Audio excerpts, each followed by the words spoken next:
Sinabi ba? Amen. O sabihin mo sa kanya, may gagawin ng Diyos Yan, bibili ng Diyos. sa buhay mo. Naniniwala kayo? O sabihin nyo, Amen. Amen.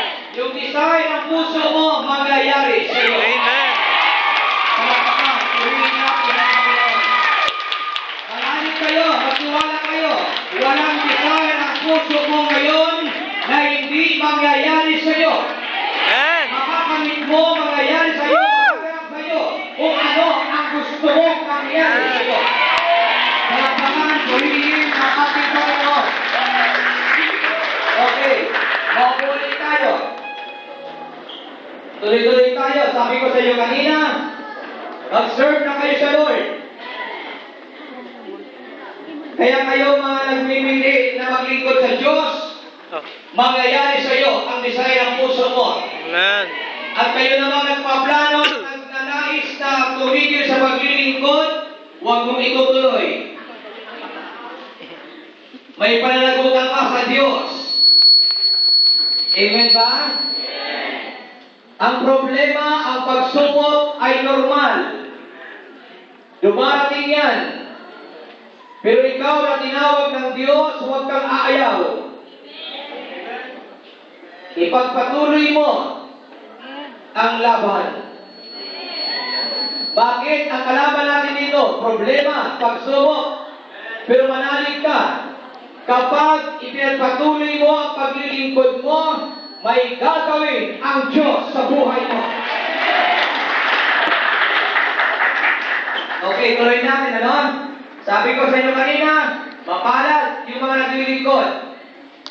Mapalad yung mga gumaganap sa tungkulin na ibinigay ng Diyos sa iyo. Mapalad ka. Pero ang sabi ni Jesus, dahil ang ating binasa ay ganito. Balikan po natin. Ang sabi ng binasa namin, samantalang nagsasalita si Jesus, may isang babaeng sumigaw mula sa karamihan. At nagsabi sa kanya, mapalad ang babaeng nagdala sa inyo sa kanyang sinapupunan at nagpasuso sa iyo. Sino ba ang nagbuntis kay Jesus? Sino nag-alaga kay Jesus? Ang sabi ng isang babaeng sumigaw mula sa karamihan, mapalad ang babaeng nagdala sa inyo sa kanyang sinapupunan. Yun ang sabi ng babaeng sumisigaw, mapalad. Yung nagbuntis sa iyo, yung nagpasuso sa iyo. Mapalad daw, ang tinutukoy doon ay walang iba kundi ang ating inang Berhen. Subalit mayroong isinagot ang Panginoon. Ang sabi ng talatang 28, ngunit sumagot siya, higit na mapalad ang nakikinig ng salita ng Diyos at tumutupad nito. Narinig niyo po ba? Amen. Mapalad ka, mapalad tayong naglilingkod sa Diyos. Mapalad tayong gumaganap sa ating tungkulin. Subalit, higit na mapalad ang nakikinig. Sabihin niyo, nakikinig. Nakikinig. Kaya yung mga nakikinig na naririyan na nakaupo dyan, mga nakikinig, higit kang mapalad.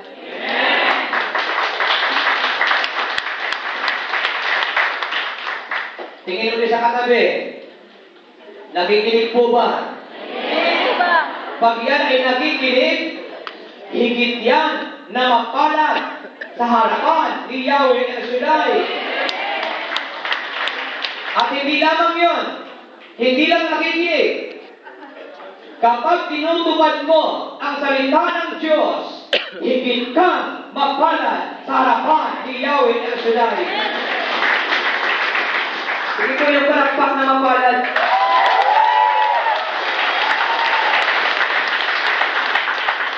Balikan po natin.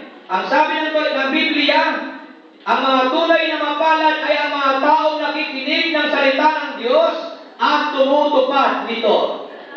Sabihin mo ulit sa iyong katabi, ang tunay na mapalad ay ang mga taong nakikinig ng salita ng Diyos at tumutupad nito. sa katabi, sabihin mo, kaya, makinig ka, Nakinig ka. at tumupad ka At tumupad ka. sa iyong napapakinggan. Gusto niyo maging mapalad? Kasi ang kamay ng gusto maging mapalad? Gusto niyo magpalain? Amen. Talaga?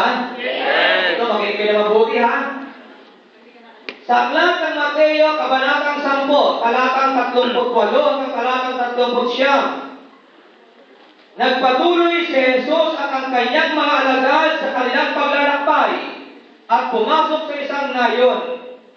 Malugod siyang tinanggap ng isang babaeng nagngangalang Marta sa kanya o sa tahanan nito. Ang babaeng ito ay may kapatid. O sabi nito, ang babaeng ito ay may isang kapatid na Maria ang pangalan. Taas ang mga kamay ng Maria ang pangalan. Maria Didal. Mary.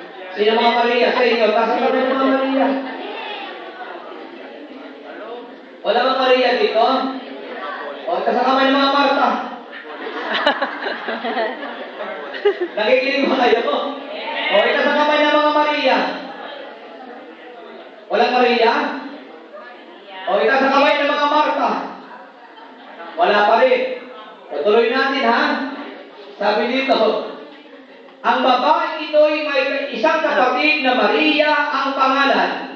Naupo ito sa paanan ni Jesus o naupo ito sa paanan ng Panginoon at nakinig sa kanyang itinuturo. Naupo ito at nakinig sa kanyang itinuturo. Anong ginawa ni Maria? Naupo at iikot. Naupo at Nakinig. nakinig. O, itaas ang kamay ng mga Maria. Anong ginagawa ni Maria? Opo at nakikinig. Anong ginagawa ni Maria? Opo at nakikinig. Naupo at nakinig. O, itaas ang kamay ulit ng mga Maria. Naintindihan nyo na. Maria. Maria. Huwag kayong gagalit sa akin, ha? Si Maria ay naupo at nakinig. Kaya ang pinagpapala ni Yahweh ay yung taong nauupo at nakikinig. Pag ikaw ay nakikinig ng salita ng Diyos, titiyakin ko sa iyo, ikaw ang tunay na mapalad. At kapag ikaw ang tunay na mapalad, ikaw ang pagpapalain ni Yahweh El Shaddai. Amen. Eh sabihin mo sa katabi mo, mula ngayon, magpalit ka na Magpalit ka na ng pangalan. ng pangalan. Ano ng pangalan nyo? Maria! Mario. Maria. Mariano! Mariano! Kapag may nangangaral na palakad-lakad, sino yun? Marta! Si Marta. O ituloy natin ha. Mateo chapter 10, verse 38. 28. Ito nga ba yun? 28. Ay, tama ba ako? 11:27. Parang mali ata itong nakot kung ba ano, Bible lang. Kayo naman, nagkamali ng pagkot ng Bible, nagtawanan nyo na ako. Si Jay lang. Tingnan natin sa Marcos kung ano pagkakamali. Lucas. Parang ibang sinasabi doon sa ano, sa verse 38 ng chapter 10 ng ano ng Mateo. Iba ano? Namali siguro talaga ako. O, balikan ko lang sa isang linggo ito. Okay. Siguro sa antok na mali ang sulat. Si Marta, nung dumating si Jesus, abalang-abala. Tapos, habang nagtuturo si Jesus, lumapit naman si Marta kay Jesus. Mabuti, alam mo yung kwento. Ang sabi ni Marta, Panginoon, sabihin mo naman sa kapatid ko, nagtulungan ako. Alam niyo po, sagot ni Jesus, Mas pinili ni Maria ang mas mainam. Mas pinili ni Maria ang mas maganda. Ano yun? Ang makinig. Sabi nga ni Jesus kay Martha, Martha, Martha, naliligalig ka. Masyado kang abala. Tayo, masyadong busy tayo. Kung ano-ano ang ating pinagkakabalahan, kung ano-ano ang ating iniisip, huwag kang masyadong abala. Huwag kang masyadong mag-alala. Sabi ni Father kanina, huwag tayo mag-aalala. Bakit? Kung tayo may pananalig kay Kristo, maupo ka lang, makinig ka lang, pagkatapos ng gawain, may himala ang Diyos sa iyo. Amen ba? Amen.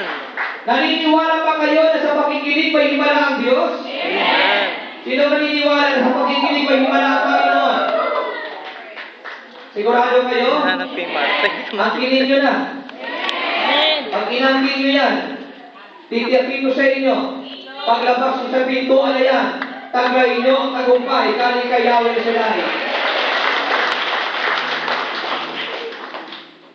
Kaya habang may nangangaral, anong ginagawa natin? Nakikinig. Ano ang sabi ng lumang tipan? Alam niyo po, maging sa lumang tipan, Ito ko na. ay binabanggit ng Bible na mapapalad yung mga nakikinig. Bakit mapapalad yung mga nakikinig? Kahit sa pakikinig natin, kahit hindi sa salita ng Diyos, mayroon pong ginagawa ang Diyos sa buhay natin. Sabi nga dito, kahit sa pakikinig lang ng payo. Diba, minsan may nag-a-advise sa atin, mayroon sa atin nagtuturo. In other words, may nagkukurik. Minsan naman, pag kinukurik tayo, ayaw natin magpakurik. Kaya ang ginagawa sa atin, binabalikan tayo, iniikisan. Ayaw magpakurik Kaya ikis na lang. Anong sabi ng lumang tipan? Sabi dito, kahit sa pakikinig lang ng payo ay mayroon tayong tinatawag na pagpapala, grasya. Ang sabi ng aklat ng Proverbs chapter 16 verse 20. Ito tama na ito. Ang marunong makinig sa payo ay mananagana. Tingnan nyo kahit sa payo lang, kapag ito ay pinakikinggan mo, mananagana ka. Kaya yung mga taong marunong makinig, sa nag-a-advise sa kanya, nagtatagumpay. Amen. Nananagana. Kaya pag may nagpapayo sa iyo, huwag mong baliwalain. Tanggapin mo, pakinggan mo, at isabuhay mo. At doon sa iyong pakikinig ng payo, tagumpay ang magiging buhay natin. Scratch. Amen ba? Bibigay ko kay brother. Ulitin natin sabi ng Bible, ang marunong makinig sa payo ay mananagana at mapalad ang sa Diyos naglalagak ng tiwala. Ano pa ang sabi ng aklat ng Kawikaan, Kabanatang 15, Talatang 31? Tayo ay may unawa at mabuting pasya kung tayo ay marunong makinig. Ang sabi nga dito ng Biblia, Proverbs chapter 15. Ang sabi po ng Bible ay ganito. Verse 31. Ang marunong makinig sa paalaala ay mayroong unawa at mabuting pasya. Kaya napaka-importante ng pakikinig. Kasi pag tayo ay marunong makinig, una, mayroon tayong unawa. Ibig sabihin, nakakaintindi tayo. Pag tayo marunong makinig, yan ang sinasabi ng Kawikaan, mayroon kang mabuting pasya. Ano po ang nararamdaman ninyo pag may kausap kayo? Tapos, yung kausap mo hindi naman interested sa iyo. Tapos, habang nagkasalita ka, hindi naman nakikinig. Ano yung nararamdaman? May ganung tao, di ba, na nagkasalita ka, ayaw ka pakinggan. Pero, ang sabi ng ibang bahagi ng Biblia, ang taong marunong ay nakikinig sa nagkasalita sa kanya. Amen. Ang taong marunong ay kumukuha pa ng karunungan sa iba. Kaya nga yung taong marunong, talagang masaya siya, nagagalak siya, na makinig sa mga taong marurunong din. Bakit lalong umuunlad ang kanyang karunungan? Kaya kapag may nagkasalita, huwag niyong baliwalain. Pakinggan niyo. Dahil sa kanyang sinasabi, may makukuha kang mabubuting bagay at ito'y makakatulong sa iyo para lalong umunlad at sumagana ang buhay natin. Amen po ba? Amen. At alalahanin po natin, ang pakikinig ay napakahalaga. Bakit? Ang pananampalataya o pananalig ay bunga Ng pakikinig. ng pakikinig.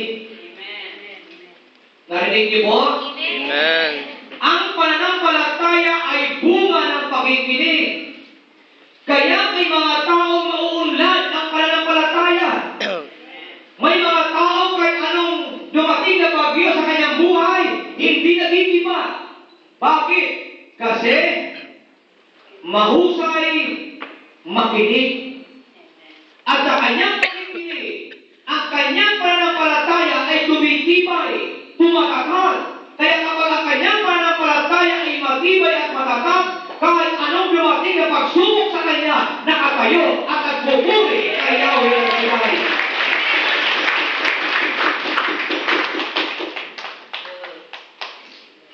Amen ba? Amen! Yung microphone kasi maglulubat kaya pinalitan.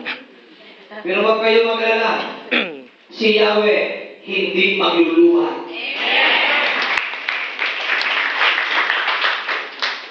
Ang sabi ng Romans chapter 10 verse 17, kaya't ang pananampalataya ay bunga ng pakikinig. At makakapakinig lamang kung may mga ngaral tungkol kay Kristo. Kaya makinig kayo ng makinig. Ang sabi ni San Pablo, huwag niyong palilitaan ang pagdalo sa mga gawain. Bakit? Sa pakikinig natin, lumalakas tayo. Sa pakikinig natin, sumisigla tayo. Sa pakikinig natin, nalilimutan natin ang mga problema natin sa buhay. Kaya po, tanungin ko, pag kayo nasa gawain ng Panginoon, ano nararamdaman ninyo? Di ba masaya, ano? Pinagpapala pa kayo sa gawain ng Diyos? Amen. Sino pinagpapala sa gawain ng Diyos? Kitang-kita naman. Kasi kung hindi kayo pinagpapala, hindi kayo babalik dito. Anong pakiramdam nyo kapag kayo nasa gawain ng Diyos? Masigla, masaya, lumalakas. Amen ba? Sabi nga dito, sa likod ba yun? Bless the bless, sabi dito. Nagkanta tayo nun eh. Bless the bless sa pangalan ni Jesus. Ano niya ba yun?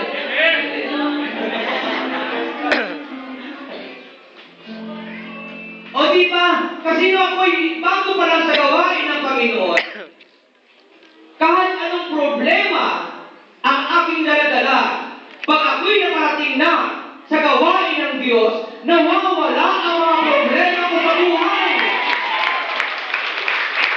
Kaya huwag kayong lilibang sa gawain ng Diyos. Yung mga kasama niyo sa bahay, dalhin niyo sa gawain ng Panginoon.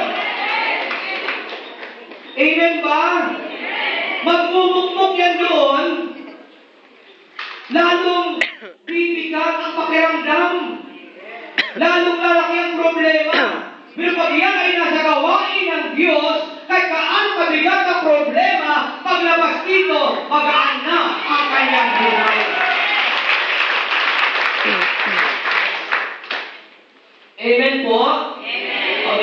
magkasayawan na sila dito kanina, o.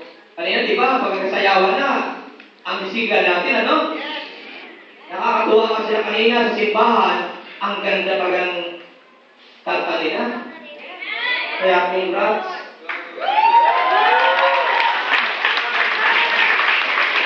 Pag pinakikinggan mo, mga angel, ano?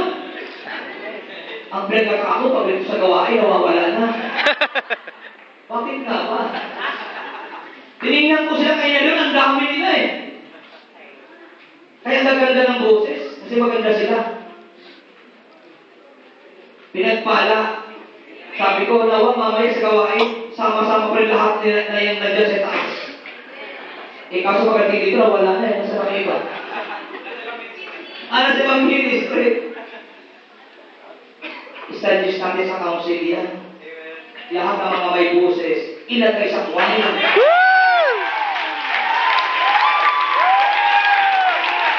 Sinabi ng punong lingkod yan, hanapin nyo ang ministry nyo kung saan kayo. Kung sa pagkanta kayo, kumanta kayo. Yung walang boses, doon sa lamesa.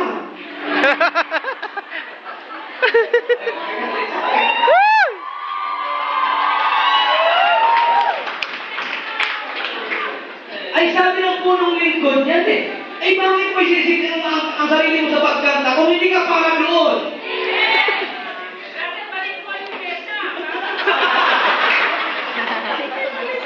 Sabi ng punong lingkod niya, pinagpili na kami ng araw. Kung hindi kayo para sa pag-preach, mag-marshal kayo. Kaya nanalangin ako sa Diyos eh. Sabi ko, Lord, ayoko mag-marshal. Gawin mo akong preacher.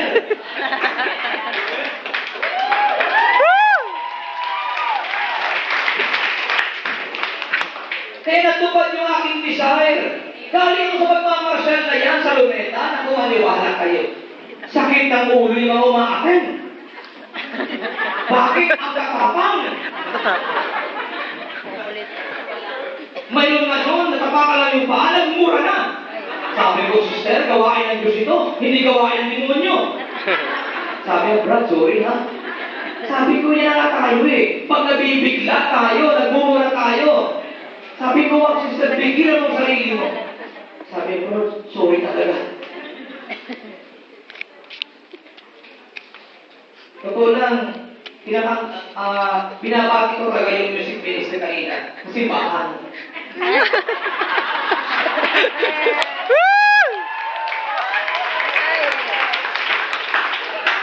Ay, totoo naman yun. O, sino nagsimba kanina?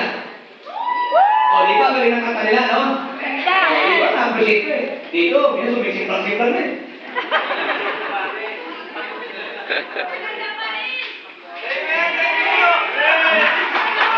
Kaya yung mga may boses, yung talagang, ang sound system, kayo lang, sobrang pala may kasalanan. Nagturo na. Sound system naman pala, kaya naman yung dinig ko kanina eh. Kaya pala sumimplang eh, sound system pala may problema. Ay. Kapag ikaw, Brad, ha? Puring-puring ko siya kanina, kaya ako kanina, masama parang pakiramdam pa rin totoo lang. Kaya nga hindi ako umalo sa simbahan eh, nasundo lang ako. Kasi masama pakiramdam ko, sabi ko, dito muna ako. Rest muna ako dito sa isang tabi. Pinasundo ako kasi mag-offer. Siyempre tayo, obedience, bigger na sacrifice. Punta naman tayo doon. Aba, nung marinig ko yung kanta nila, nawala siya ng ulo ko. Wow!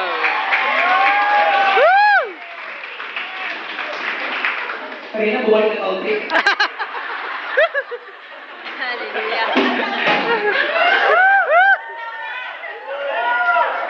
Pero ngayon, natuloy yung nawala.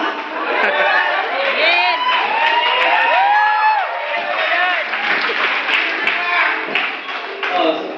Pag-usap sa council. Piliin nyo naman mga may busis talaga. Ilagay nyo sa music ministry. Kasi gawain ito ng Diyos. Di ba ang saya, no? Pagka sumasamba ka, tapos maayos ang tingkala ng sound system, hindi pa sila lang tapos mahusay mga choir, mahusay mga manunugtog. Totoo lang kayo na-appreciate yung pagtugtog ni Brother August eh. Sabi ko, ang galing pala ito tumugtog talaga.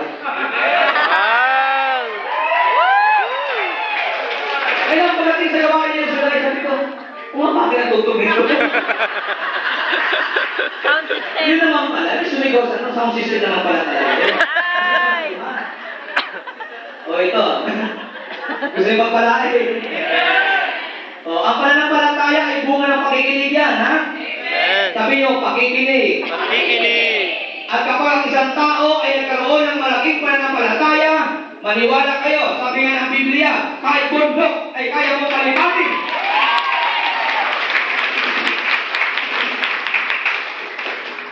Kaya bighiin natin magkaroon tayo ng malaking pananampalataya. Bakit? Kapag ikaw ay nagkaroon ng malaking pananampalataya dahil sa iyong pakikinig, kahit ang asawa mo ay bundok ng buhay mo, lilipat niya sa kapitbahay. Para humingi ng tulong sa mga ano ka, misis ko, para humingi ng tawad. Ay, tayo ba kayo po? Ibig sabihin, kahit ano ang bundok na problema ang inaharap mo, kaya mong utusan yan na tumalon sa dagat para mawala na yan sa buhay mo. Kaya napakalaga po ng pakikinig. Ngayon ang tanong, ano ba ang nagiging bunga ng pakikinig kapag tayo ay marunong makinig? Ano ba ang nagiging bunga nito sa buhay natin?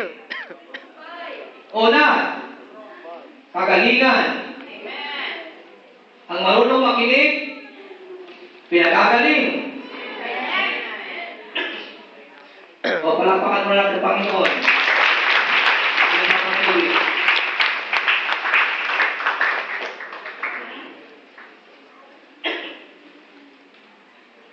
Si Bartimeus, ulan. Sabihin niyo si Bartimeus, Si Bartimeo. ulan. Ulan. Siyempre pag ulan, nakakit, ano? So madilim ang paligid. May kanta yun eh. Madilim ang Yung paligid, aking gabi. aming gabi walang hanggan. Anong kulay ng mundo? O, tama na. Hindi worldly yan. Yan ay para sa bulan. Ano kayo? Sabi niyo worldly yan. Ang mga worldly, kata ni, dito. Huwag natin mamagili, baka makasuhan tayo. O, kanta daw ni Brother Jerry.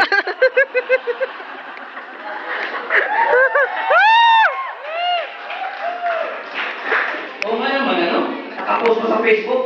Pag open ko, pusong ba to? Tapos, yung daw ang i-request, nakatay doon sa kasal. Sabi ko, tumigil-tigil ka nga. Unang kakasal na, tapos nakatang ng pusong ba to? Unawain mo yung lyrics doon, kung anong ibig sabihin. O, taksil na asawa. Amen ba? Tapos biglang makatay sa bagong kasal. Baka mag-isip yun. Baka yung babae ito, magtaksil sa akin O, si Bartimeo ay bulag. Siyempre, madilim ang paligid. Hindi naman siya nakakita at hindi alam kung ano nangyari sa paligid. Kaya lang, mayroon siyang narinig. Sa kayo yung pan. Anong narinig niya?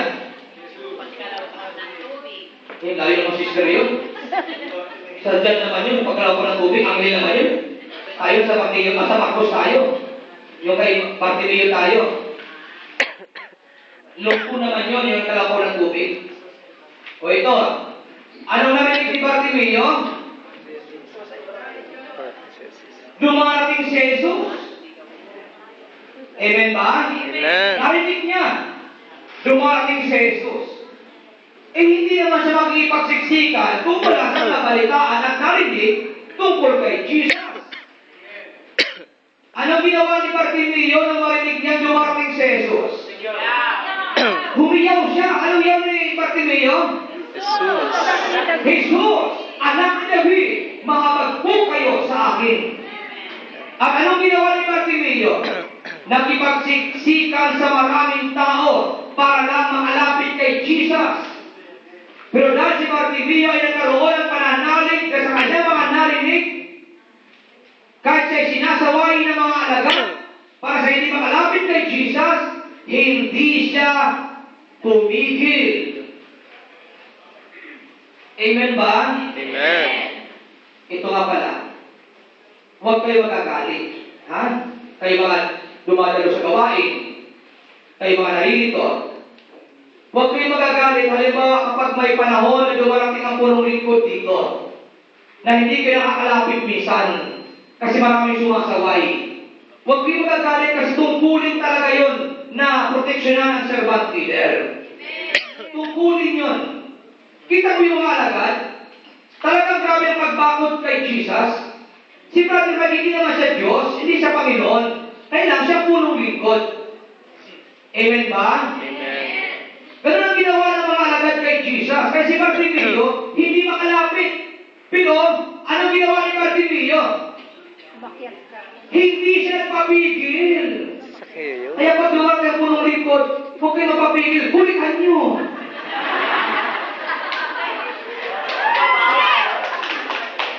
Ay hindi eh, nagagalit kayo, kakampo ba eh. Sino na perwisyo ngayon? Hindi yung nagbabakol, hindi yung nagpoprotekta. Kayong nagkakampo, kayong mga nagagalit. Ito ang ako sa inyo, ay huwag kayong titigil. Sir, bawal. Oo, bawal. Tutulong sa amin ha.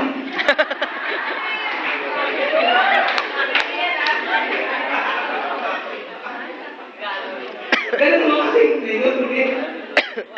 Kita mo si Bartimeo, pinagbabawalan na, nagisigaw pa eh. Anong ibig sabihin nun? Kumukuha siya ng atensyon. Bulag siya, wala siyang magawa, pero kinuha niya ang atensyon ni Jesus. Kaya anong ginawa ni Jesus? Pinalapit siya. Nung pinalapit siya, anong sabi kay Bartimeo? Anong ibig mong gawin ko sa iyo?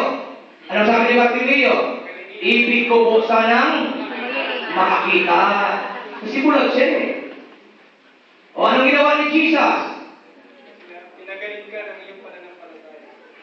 Pinagaling ka ng iyong pananampalataya. Pumayo ka. Sabi doon. Pumayo ka at pinagaling ka ng iyong pananampalataya. Lagi siya ng putik eh. Anong ibig sabihin doon? Nagsimula sa pakikinig lang, narinig ni Bartimeo tungkol kay Jesus. Anong nangyari kay Bartimeo? Gumaling. Kaya yung mga nakikinig, gumagaling. Amen. Makinig ka lang na makinig, gagaling ka. Amen.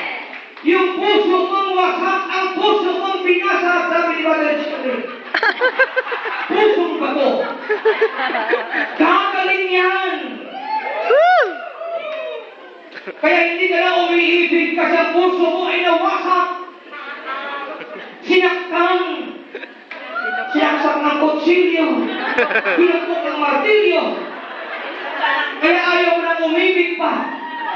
Kasi ayaw mo muling masaktan. Huwag kang mag-alala. Sa araw na ito, makinig ka lang. Gagaling ang puso niyan. O, hindi sa katabi. Sabihin mo sa kanya, magaling ang puso mo. Magaling na puso.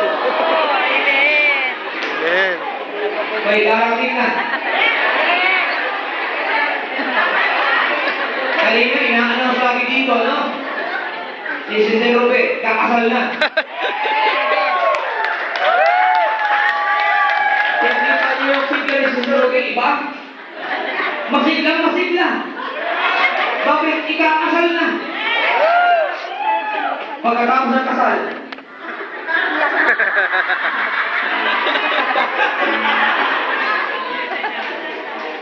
Kayo talaga. Masigla pa rin. Pag may mga anak na. Masigla pa rin. Meron kayo yan eh. Kasi talagang napaka-malumanay, hindi na niligaw sa anak. Nung isa pa lang anak, talagang malumanay pa, kahit makulit ang anak. Talagang ano pa rin yung paging mahina. Nung dumami ng anak, naubos pa yung nakunan. Panay sinaw ka na. Pero huwag kayo maganda, balikan natin si Bartimeo. Pinagaling ni Jesus. Kaya kayo mga nakikinig ngayon, huwag kayo mag-alala. Lalabas kayo sa pintuang yan. Pinagaling ni Yahweh ang Shaddai. O pangalawa, anong dulot ng pagkikinig? Pangalawa ay pagpapala. Ang taong marunong makinig, pinagpapala ni Yahweh ang Shaddai. Naniniwala kayo? O sabi ng Aklat ng Lucas, Kabanatang 5, talatang 1 hanggang 7. Ito yung kasaysayan ng mga alagad, ng pagtawag ng unang mga alagad. Basahin po natin para mas maganda. Luke chapter 5. Ang sabi ng Bible, minsan nakatayo si Jesus sa baybayin ng lawa ng Gennesaret. Pinagalimpun po na siya ng napakaraming tao na ibig makarinig ng salita ng Diyos. May nakita siyang dalawang bangka sa baybayin. Nakalunsad na ang mga mangingisda at naghuhugas ng kanilang lambat. Lumunan siya sa isa sa mga bangka at hiniling kay Simong may-ari nito na ilayo ng kaunti sa tabi. Naupo siya sa bangka at nangaral sa mga tao. Yung mga alagad, nagpapagpag ng lambat na walang laman. Pero nung naupo si Jesus, nangaral. Nung nangaral si Jesus, anong ginawa ng mga tao? Anong ginawa ng mga tao? Nakatulala. Hindi siya nakatulala. Nakikinig. Sabi nakikinig. Nakikinig. Pagkatapos mangaral ni Jesus, ang mga alagad ay nakikinig. So, pagkatapos mangaral, anong sinabi ni Jesus kay Simon? Pumalaot kayo at ihulog ang mga lambat. Ako nagpapasalamat ako kay Jesus kasi kahit na inuupo ako, pero binibigyan pa rin ako ng tinig. Ano? Ng buses. Kaya salamat sa Diyos. So ito ngayon, ang sagot ng mga alagad, Guro, magdamag po kami ng pagod at wala kaming nahuli. Ngunit kasi sinabi ninyo, ihuhulog namin ang mga lambat. Nung inihulog ng mga alagad na ito ang lambat, ano ang nangyari? Yung lambat na walang laman ay pinuno ng laman. Ang sabi ng Biblia, halos lumubog ang bangka sa dami ng laman. Anong ibig sabihin doon? Nakinig lang sila kay Jesus. Sa kanilang pakikinig, ano ang dumating sa kanila? Pagpapala. Grabing biyaya. Kaya sa ating pakikinig, pagpapalain ka ng Diyos. Amen ba? Lahat na nakikinig kayo sa gawain ito, manalig kayo, maniwala kayo. May biyaya, may pagpapala ang Diyos na ibibigay sa inyo. Purihin, palakpakan ang ating Yahweh Shaddai. Di ba kanta yun? Pagpapala niyo ba yun? Hindi ano. Walang practice.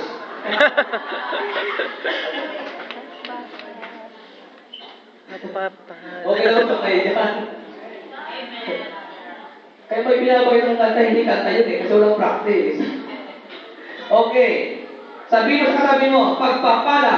Pagpapala. Bunga Ng pakikinig. ng pakikinig.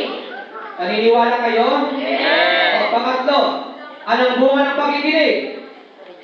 Ang sabi ng aklat ng Mateo, chapter 7, verse 24.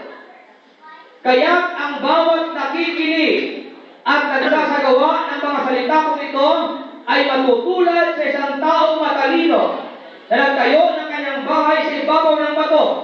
Umulan ng malakas, bumaha at binayo ng malakas na hangin ang bahay na iyon, ngunit hindi nagiba. Ang sabi natin kanina, higit na mapalad ang nakikinig at nagsasagawa ng salita ng Diyos. Amen.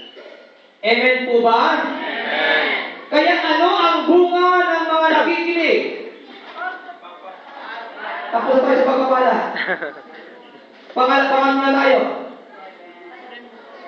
Ang bunga ng pagkikinig, takot, tibay, lakas, naggaling kay Yahweh El Shaddai. Ang sabi ng Bible, ang katulad ng taong ito ay taong matalino. Nagtayo na kanyang bahay sa ibabaw ng bato. Bumukso ang malakas na hangin. Bumaha, umulan. Pero hindi nagiba ang bahay. Bakit? Nakatayo sa ibabaw ng bato. Ibig sabihin nito, kapag tayo ay nakikinig at nakasabuhay ng salita ng Diyos, dumating masayo ang bagyo ng buhay, ang unos, ang baha, hindi ka magigiba. Ikaw ay nakatayo at ikaw ay matatag malakas dahil ang salita ng Diyos ay iyong isinasabuhay. Amen ba? Kaya napakahalaga ng salita ng Diyos. My dear brothers and sisters, huwag nating babaliwalain ang pagkikinig at pagkasabuhay ng salita ng Diyos. Ako'y naniniwala, ito ang magdadala sa iyo sa tagumpay. Ito ang magdadala sa iyo sa kagalingan. Ito ang magdadala sa iyo sa pagginawaan ng buhay, sa pagpapala, at higit sa lahat, ito ang magdadala sa iyo sa tapat at buhay tapat at lakas ng ating buhay. Araw-araw marami tayong problema, pero dahil sa ating pagkikinig ng salita ng Diyos, hindi ka bibigay. Ikaw ay patuloy na nakatayo at nagpupuri kay Yahweh El Shaddai. Kaya sa hapon nito, tayo ay tumayo na.